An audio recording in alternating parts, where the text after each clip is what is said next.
What's up, vinyl community? It's Jason coming at you from the Jazz Basement with a new video. It's been a while, like 9 months. So I was in a store last weekend, local store, actually in Virginia, looking through the stacks, and someone walked by me and sort of whispered within an earshot, "When's the next video coming out?" I turned around, I was like, "What?" Totally surprised. Um, anyway, it sort of prompted me to put a new video out. So Marvin, if you're watching, thanks for the chat. Actually, we talked for about 15 minutes about collecting and whatnot. But you prompted me to put a video out. So here we are. So Jazz Basement is not dead. I think of it as like the Jazz Basement 2.0. So part of the reason I've been so quiet is just finished up a house renovation. So we redid our kitchen, and while we were at it, gluttons for punishment, we decided to redo the basement. So um, this, I guess you can't really see here in this video. It looks probably substantially similar to last time we spoke, but we did redo the basement, took out a bunch of walls, made it more open living space, which has been great. So looking forward to debuting the new Jazz Basement 2.0, at least the physical Jazz Basement. In terms of other things that are new, as you can see over my shoulder here, I have some new speakers that I love. They are custom build. They're based on, it's a horn-based system, which you can see right here. So it's a fairly large horn. These particular horns are from Japan from the late 40s and early 50s. Had a custom closure and built. You can't see the woofers, they're about 18 inches. So very high sensitivity. They sound fabulous with jazz. So really excited about that. And I'm pretty close to getting my new amp. That's been a build in progress, hopefully another week or two. So just kind of tweaking the sound signature a little bit. And once that's all done, I'll go ahead and shoot a rig rundown or gear video for those of you that are interested. Um, but other than that, let's talk a little bit about what I've been picking up. Things went a little bit quiet, to be honest, towards the tail end of last year. I think after True Blue and Pecking Time and some of the others, just want to take a little bit of a break. Um, and that sort of wore off here into the spring and early summer, and I've actually been pretty busy adding to my collection, including some of the stuff I'm going to show you today. So the first one I'm going to show you, my son. I have a 8.5-year-old son. We do a guys trip every year, so we took a week off and got in the car and went to Boston and visited relatives in New England and ended up in New York City for a couple of days as well. So of course, conveniently, our hotel was only 2 blocks away from the Jazz Record Center. So swung in there. Ken McAuliffe, who is an audio reviewer, works weekends at the Jazz Record Center. Most of the times when I go, it's during the week because I'm there for work, and jump in, take a quick look, and then grab my train home. But went in Saturday morning first thing, kind of peeked around and found this in the bins, new arrivals. Really excited. Coltrane live at Birdland, original mono on Impulse A50. Jazz Record Center is an interesting spot because they are famous or infamous for their eBay auctions. They have the proprietor of the shop, Fred Cohen, literally wrote the book on Blue Note collecting. But he's got a friend who is a big collector in Blue Notes, and they're in pristine shape. So he basically puts those on eBay, and they generally go for extraordinary sums of money. Like if a record should be $500, it's not impossible to see it go for 1,500 or 2,000 or more. So when I was there, the big record that they had in the auction that week, out of many, was Tommy Flanagan Overseas, and it was like near mint condition. So Ken showed it to me. He showed me the cover. He wouldn't let me touch the record. But I could see it was pretty flawless, and I think it ended up going for like $6,000. What's interesting about that is if you're in the store for the Jazz Record Center, it's actually kind of the opposite. The prices are actually very reasonable. Um, I think I picked up this, again, I think it was like $50 or something like that. It's in really nice shape. It's one that I didn't have. I've kind of been a little bit on a Coltrane kick over the summer, and have added, a lot of titles from his Impulse years. My favorite still is the Atlantic years, and I have all of those. I picked up Avant Garde, which is the last one that I didn't have. That was with Don Cherry. It's a little bit different um, than some of his other work on Atlantic, but still quite enjoyable. Anyway, so just more on Coltrane live at Birdland. Um, Beautiful condition as you can see. So $50 really well spent. In terms of the session, it's amazing. Very high energy. Um, just Coltrane comes out of the gates guns blazing, and it's one that I wish I had put in my collection earlier. I don't see it a lot on Instagram. You don't really see it a lot on YouTube all that much. It's not crazy expensive. I think if you want to capture that Coltrane live energy, yes, there's Live at the Village Vanguard. Look for this one.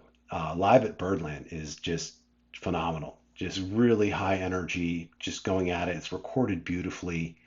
And Birdland, obviously, extremely famous jazz venue in New York City.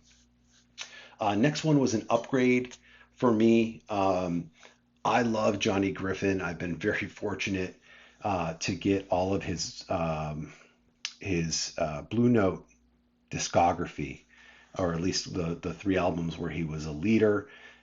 He After Blue Note did a lot of work with Riverside, so I've been slowly picking up a lot of his Riverside work. And one of his best, in my opinion, is this one, Johnny Griffin Sextet. So I had kind of a VG-ish copy. I was able to upgrade this recently through a local shop, and it again, if you love Johnny Griffin, if you love that kind of really strong, forceful saxophone playing, I think Johnny Griffin's one of the best. Um, and really happy to have it. It's an original mono deep groove on Riverside, Bill Grauer, New York City. No ink on the label, no incorporated on the label. Nice and clean.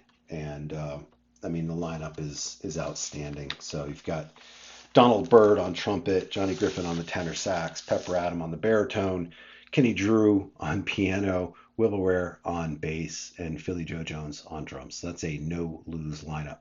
Um, this is one that's not easy to find. It's not super rare by any stretch of the imagination, but if you come across it, I think it's absolutely worth picking up if you like phenomenal saxophone playing. Next one's a little bit different direction.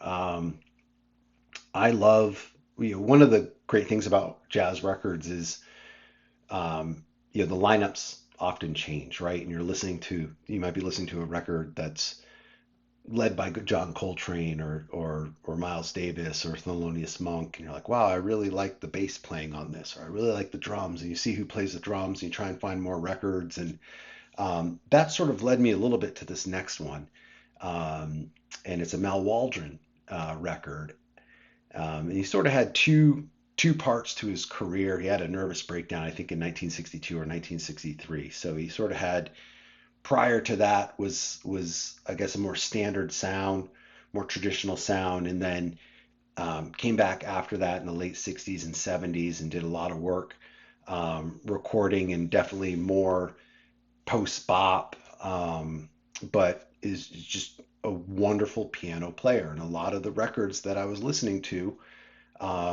featured Mal Waldron on it. I was like, I got to listen to more of this. And his stuff, his early stuff, Mal 1, Mal 2, Mal 3, I don't have. They're kind of I just don't see them that much. I'd love to own a couple own some of it, but I just haven't. But this next one is by Mal Waldron. It's actually a Japanese release, Reminiscent Suite. So this is a phenomenal record. It's Mal Waldron on piano and Tirumasa Hinu, who's a very accomplished Japanese trumpeter, playing Reminiscent Suite. And there's basically, a side A and a side B. Side A was written by Mal Waldron. It's kind of dark and brooding. And then side B was written by Tirumasa Hinu. Much more exciting, more liveliness, just kind of like a happier tune. So it's very interesting to see, um, the contrast between those. But it's an unbelievable record. Um, it was released. This is an original press. They're not easy to find. I actually bought this on Discogs from a seller in Japan, but it's on the Victor, which was an imprint of RCA. Beautiful condition. I've had really good luck buying from Japanese sellers. And again, as this was released in Japan, you're most likely going to find it in Japan. So that's where I found it, on Discogs.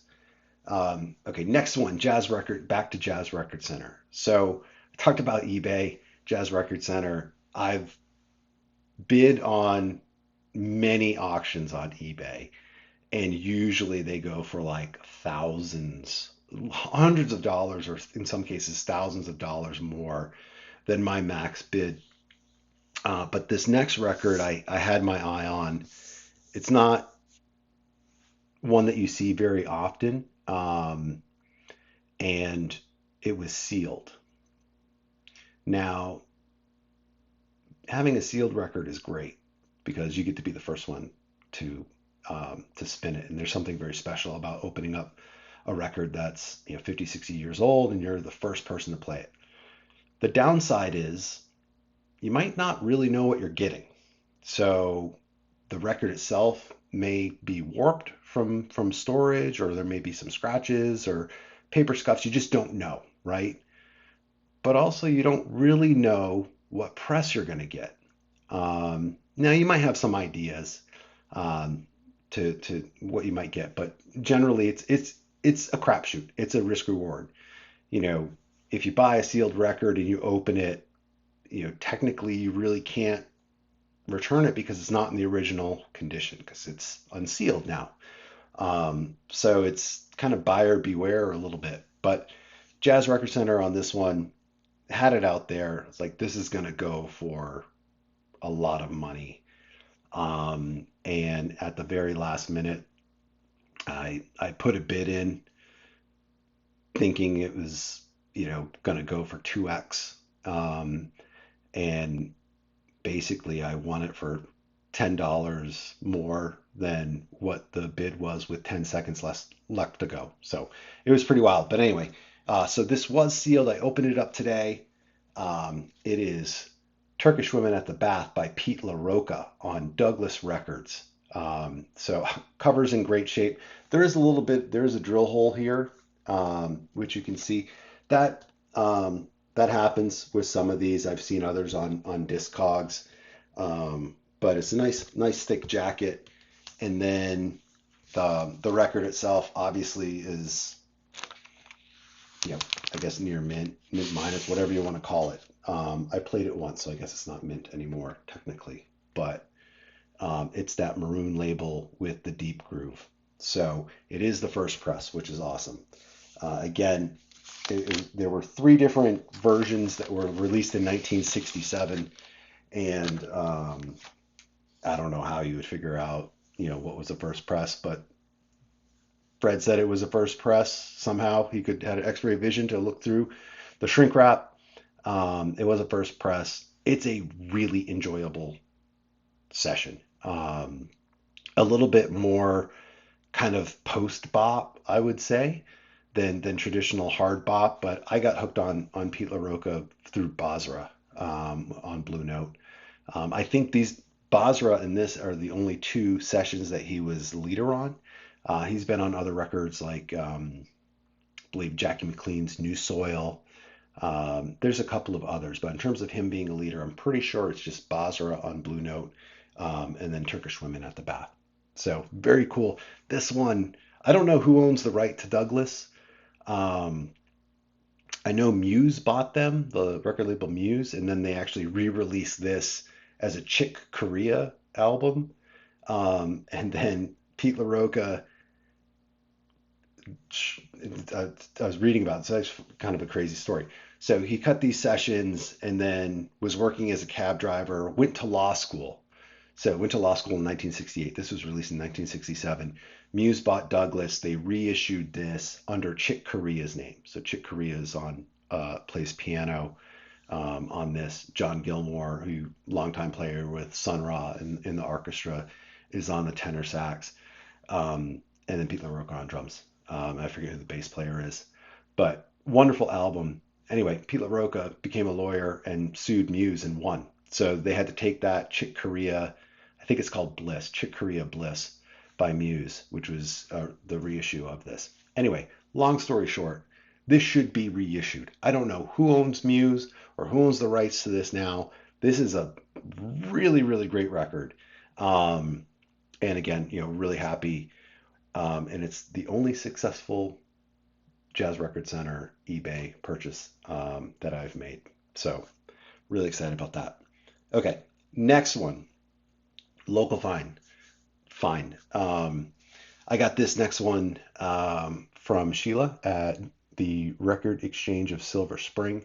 A lot of what you've seen over the past couple of years when I show you something that's like really clean has come from Sheila. She has a relationship with a collector that has doubles of a lot of stuff and then brings in the doubles from time to time every couple of weeks. Um, and Sheila kind of knows what I'm looking for, so she reaches out to me and is like, "Hey, is this something you're interested in?" In a lot of ways, I get first crack at it. So um, this next one was one that wasn't high on my want list. It was sort of a nice to have, but I was pretty excited nonetheless to grab it. And it was Modern Art Pepper Quartet. This is on Intro Records, which is a West Coast, Los Angeles based um, record company. It's I don't think they did much in the jazz space, as I recall, but I don't know if you can see it there. Beautiful maroon and nice deep groove. It's pretty much flawless. So musically, it's great. It's a little bit more relaxed and down tempo than most of what I listen to. Um, is it as good as Art Pepper meets the rhythm section? No. But it's definitely in that cool jazz, sort of a little bit more relaxed, subdued, restrained. Um, you don't really feel like the players on the album are stretching out too much. But I do enjoy it. I think Art Pepper was a master and definitely want to get more of his stuff. So, but this one is a pretty tough record to find, definitely in condition like this. Uh, um, and then the last one, I love Sonny Clark.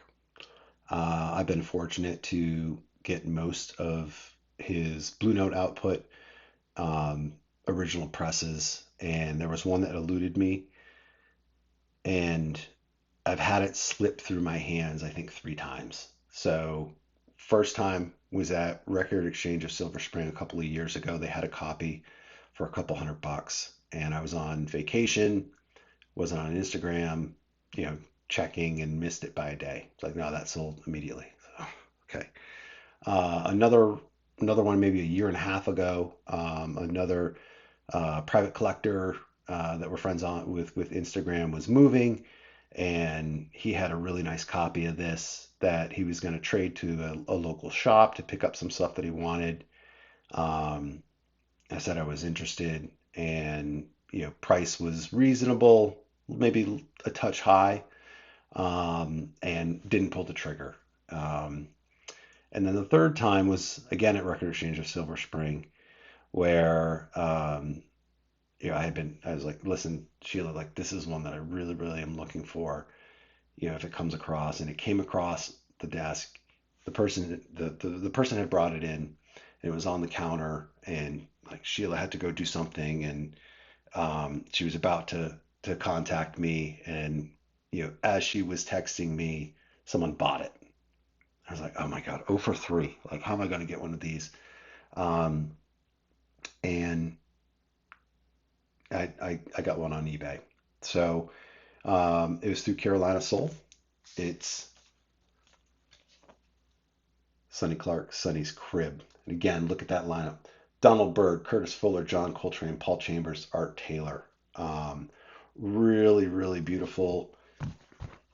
They had it listed as VG for the cover. Um, that's pretty nice VG. There's no seam splits or anything like that. Some rounding on the corners, but um, hey. And then the record itself. So again, it's the West 63rd address, no registered trademark. Nice and beautiful, deep groove. There are a couple of marks on this, so they had listed it as VG for the vinyl and VG for the cover. They said a little bit of spindle wear, and when I looked at they don't have great pictures, but when I looked at it, I was, could kind of zoom in. I was like, it doesn't really look that much spindle wear, and I decided to take a chance on it. They accept returns, so I was like, okay, if I get it, VG is not typically something I would go for. Um, but in this one, I was like, oh man, just give me something. So it's not, first of all, it's not an original press. So the original presses were New York 23. This is just the West 63rd, but it's one where I'm like, okay, close enough. I mean, you have to draw the line somewhere. And I've gotten more relaxed about that over time. So, um, put a bid in, put my max bid again, same thing, like 10 seconds left, 8 seconds left.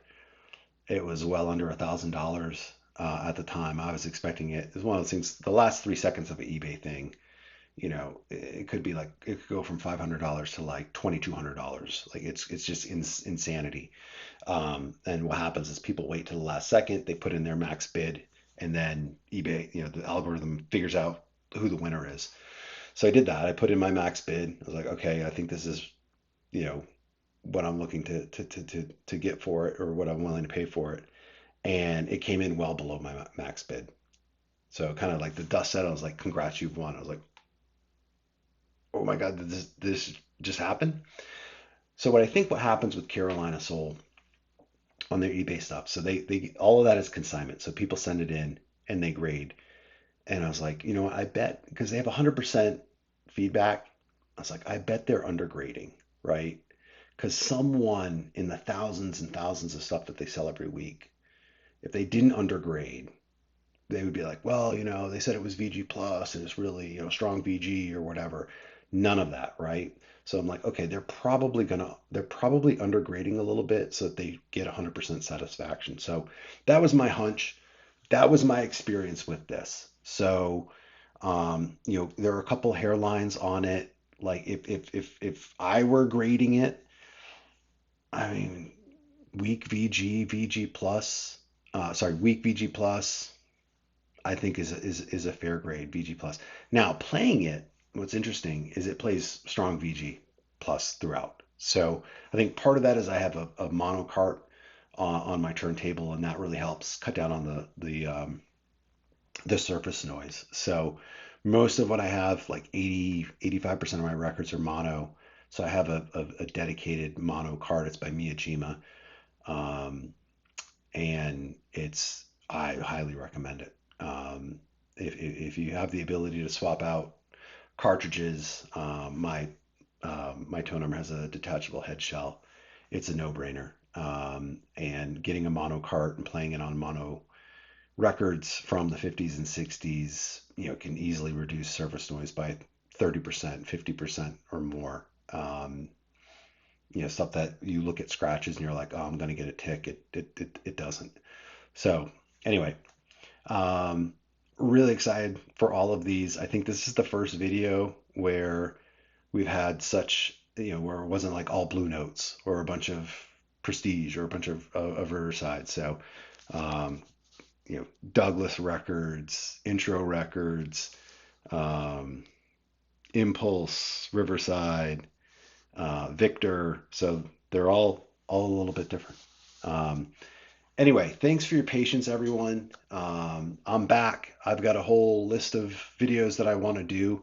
Sometimes the hardest thing is just hitting that play button. So thanks for your patience. I haven't gone anywhere. New and improved Jazz Basement, again, doesn't look all that different, but um, I'm here to stay, here to put out more videos. And until next time, have a good one.